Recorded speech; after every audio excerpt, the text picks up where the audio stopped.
Hey, we all want to know, what's the future price of gold and silver? If you're curious, like I am, you need to watch this video because I listened to Ray Dalio, legendary billionaire hedge fund manager, and he said a couple things just recently that point to a bright future for our friends gold and silver. I've got that for you and a lot more in this video. Let's get started right now. Hey, you're still in Ron's basement. I'm glad you're here. If you enjoy my content, please consider subscribing to my channel and pressing the little bell icon so you get notified every time I put out a new video. I talk about gold, silver, precious metal mining stocks, wealth preservation, and I'd love to have you back here in the basement. You ever find yourself driving down the highway, just kind of cruising along, and all of a sudden you gotta put the brakes on? Like, not slam them on, but put them on really hard and heavy. Well, that's exactly what's going on right now in our economy, thanks to the actions by the Federal Reserve and a coordinated effort by other central banks throughout the world.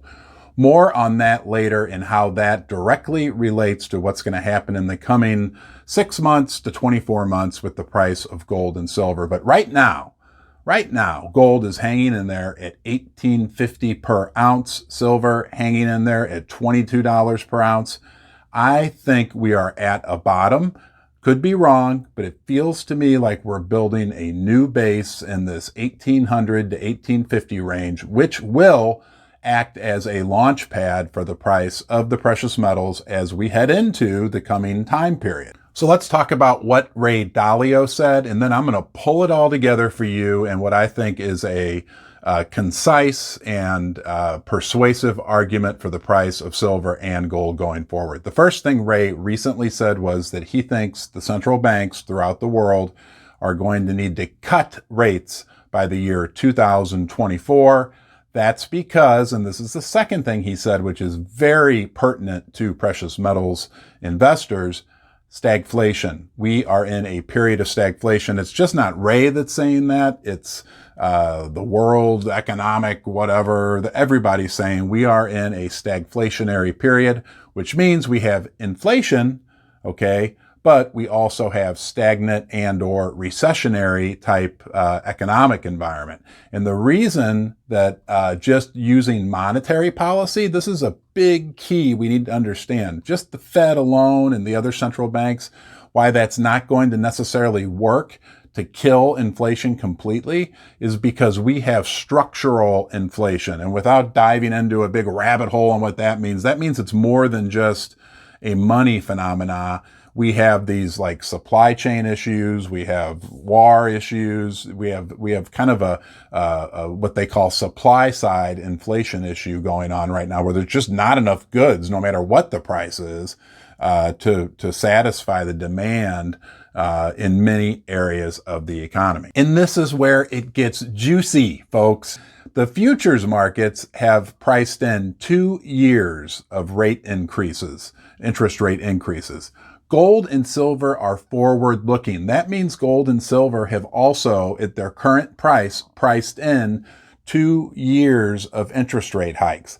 I don't think it's going to last that long. So right now, and I've heard other people say this, I don't know how you feel, but right now we are at peak hawkishness. It's going to be tough for the Fed or for the other central banks throughout the world to become more hawkish. They were already cruising down the highway at 80 miles an hour, and they've slammed the brakes on, right? We've already decelerated significantly. They don't want the economy, to come to a complete halt.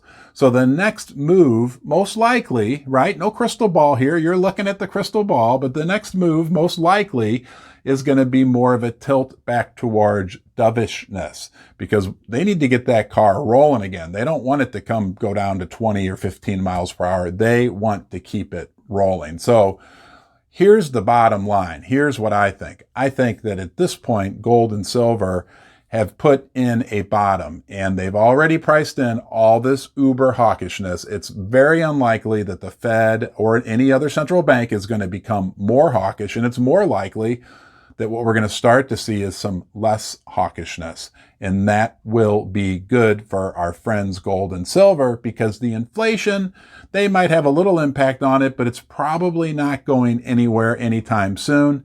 That's what we have to look forward to. I appreciate you joining me here in the basement. You are always welcome in Ron's basement. I hope you decide to come back. And until next time, be well.